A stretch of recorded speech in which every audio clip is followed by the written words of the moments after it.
Hello everybody, and yes, welcome to another episode of T.E.A.R.S with your host Andrew, aka Pottyboy. Now today I'm going to be taking a look at Micro Machines. This game was developed by Codemasters and released for the Amiga back in 1993. This was of course based on the original NES game from 1991. The game was of course, was fairly popular on the NES, but it did get ported to other systems. Obviously the Amiga is one of them, the version you see now, but it was also on quite a few other systems: Mega Drive, Game Gear, Game Boy, Master System, and I think the Super Nintendo as well. I can't remember, but correct me if I'm wrong. And quite a few other systems. And of course, well, this was the only Micro Machines game to appear on the Amiga. And I thought, you know what, I love Micro Machines. I thought, why not I'll do a review on it? Because yeah, the funny thing is that I did have this back in the day, but the version we had was like it was kind of like a cracked. It was a cracked copy, and it was like a cracked, like pre-release copy, shall I say? And it didn't have it didn't have some of the it didn't have some of the finishing touches or anything like that, or even the music that appears on the menus and stuff. So I did play it back in the day, but it was like a little beta version or something, that they did at a show. But the version you're seeing here is the actual proper final release version of the game, by a WHD load. Yeah, because I use WHD load to do my Amiga reviews, because it just saves, because they load up quicker and it just saves a lot of time having to cut out the loading times and whatnot. And so therefore it saves me a bit of time. And well, what can I tell you about this game? Well, this game, it's Micro Machines. It's a great little racing game. And for those of you who've never ever played a Micro Machines game before, you are quite clearly missing out on something very special. This game was really quite popular back in the day, and it's still got quite a following now. And from playing it, it's quite easy to see why. It's just a really great fun little arcade racing game. It's a top-down view, as you can see, where basically the idea is that you're driving around these miniature cars across these giant tracks, shall I say, and basically it's things like say for example this level, for example, you're driving along a breakfast table. There's like oranges, there's bits of beans as well, and of course you've got to be careful not to fall off the table at the edge. You got there's a little bit of waffles there as well. The track design on this is phenomenal, really. Yeah, it's quite something very very creative. And like I said, as well as the breakfast table, there's a snooker table as well. There's like a work desktop table as well. There's a bedroom. There's a sand pit. There's the garden as well, and there's even a bathtub. So, in fact, if I remember rightly, in the sequel to this game, you actually got to race around a toilet seat. But this one, this one is, it's Micro Machines. It's great fun, especially in two-player mode, where the fun is just never ending. Yeah, it's I mean, you really can't go wrong with this. I think to say that the Amiga version is pretty good. It's pretty much standard what you come to expect. It's not. I wouldn't say it's the most brilliantly exciting, probably the best racing game on the Amiga.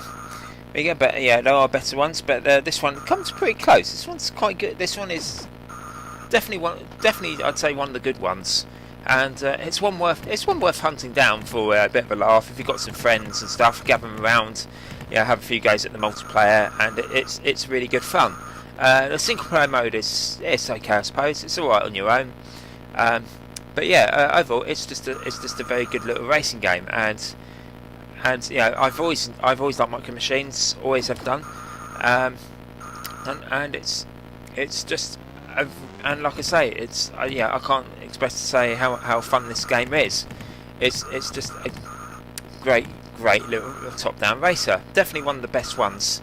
Now, of course, the different game modes you got. Obviously, with one player mode, there's two game modes. There's challenge mode, which is the mode I'm currently playing at the moment. It's basically where the idea is that you race on a series of tracks, and you have to come like first and second in every single race to go on to the next track and so on. Of course, if you win come first for 3 races on a row, you get to basically take part in a little bonus game, which you'll probably see later on in this video. And it's basically like a little time trial track sort of thing, where you drive around in a monster truck in the garden, and you have to basically navigate through ponds and stuff, and you have to do this 1 lap time trial. And if you successfully complete the lap in the time possible, in the given time limit, you'll receive an extra life. Yeah, because there are lives in this game. If you come 3rd or 4th in a race, you lose a life. Simple as that. And of course the other mode is challenge mode, whereby you race on the you race on the same number of courses, well, it's the same courses really, and basically you have to win to go on to the next race. But how this one works is that it's a head-to-head. There's only two races, but basically the race ends. But basically what happens is you got these lights that appear in the corner of the screen, and the idea is that there's 8 different lights, and basically the player with the most lights, with the most number of lights lit, either when they cross the finish line or if they light up all their lights on the grid, sort of thing, they are declared the winner and go on to the next race. And obviously, if you lose a life. So it sounds more complicated, but if you play it, it's actually quite simple. And of course, there's the 2-player mode with which is similar, but it's with 2 players and stuff. And that's that's pretty much all the game modes. There's probably a few I missed out. It's been a long time since I played the multiplayer. I haven't even had a chance to look at the options for multiplayer yet, and such. But anyway, this is the little bonus game, because I won 3 races in a row. And you see, you got your monster truck, and you have to go around this little dirt track in the allotted time. And so overall, I do really like Micro Machines. It's a very nice little racing game. It's certainly got its own little quirks, shall I say?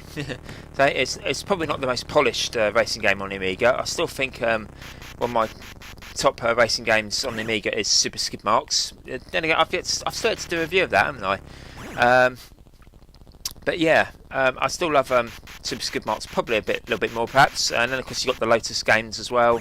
But this is just great fun to basically get out and to play for a bit, and it's just really, really good fun. And oh yeah, and there's another little thing I forgot to mention as well. This little bit coming up. Basically every now and then the other players will lose all their lives, and they'll end up being out, and you get to choose who else you want to be in the game. So. But so overall, Micro Machines, this one's definitely good fun. It's worth checking out. Now it's one you can pick up quite cheaply these days, and of course you got the you can download it. It's like ADFs and stuff. It's only on 1 disc. It's a really, really great little game. I really do like this one, and it's probably definitely one of the better racing games on this one. On the Amiga, it's definitely one of the better ones, and it's certainly a game I've yet to see a really, really duff conversion of, really. Even the Game Boy one was pretty good. But anyway, that's enough of me waffling on. I'm going to leave it here now, but I'm going to give this game a good score of 4 out of 5. Thank you very much for watching.